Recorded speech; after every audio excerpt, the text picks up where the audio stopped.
It's a deal right now being set in place for Jaron Boots Ennis. Seems as if the Stanionis situation is starting to catch a lot of heat, and it's underway right now in discussions and talks to have a fight that may happen in April 12th in Atlantic City.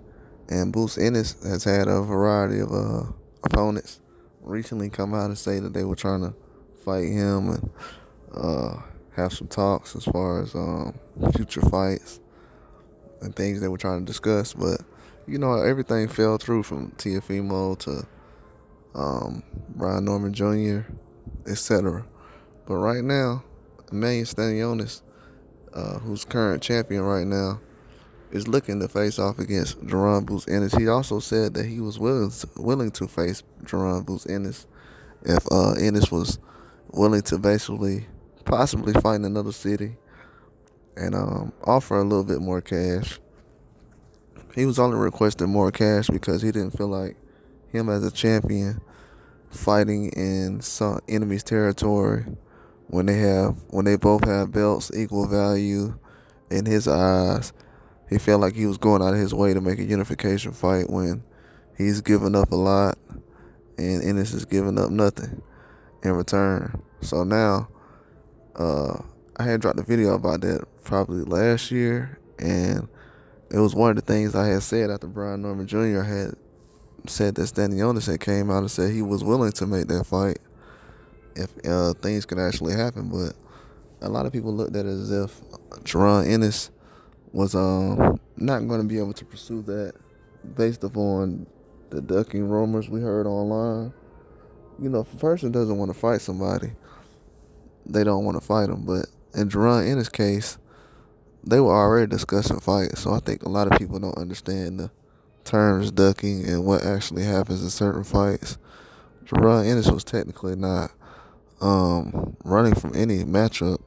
It's just that the value or the money that was there was not enough. And the cities and everything, champions don't want to come in there and fight in Philadelphia.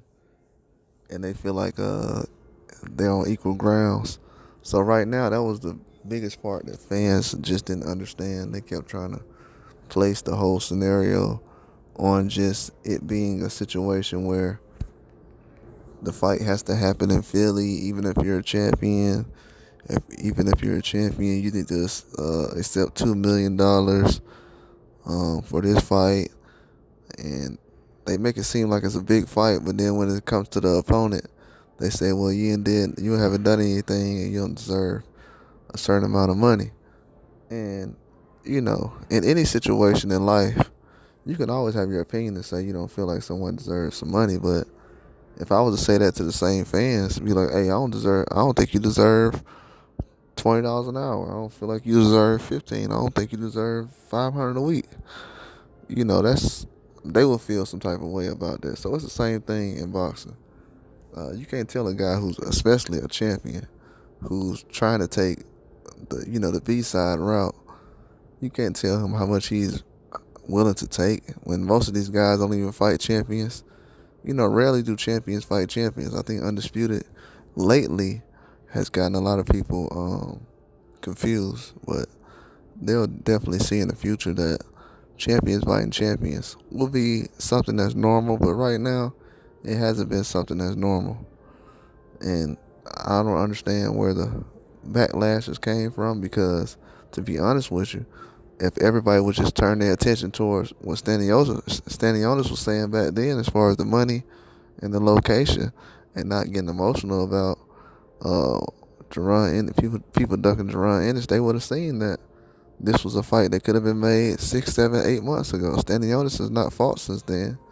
So, a lot of these things are kind of getting exposed in a lot of ways as far as the talks, promoters, media, they put out certain things. That's just not completely true. To say someone's ducking is going to be a long stretch. So if Jaron Ennis fights Manny Stanionis at 147, after what he just did against Karen Jugazan, that's going to show a lot as far as the future and what he's willing to do in boxing. There's still a lot of guys who's not willing to fight a Stanionis or somebody on that level at that same weight class or at their own weight class. But that's all I got. Like and subscribe.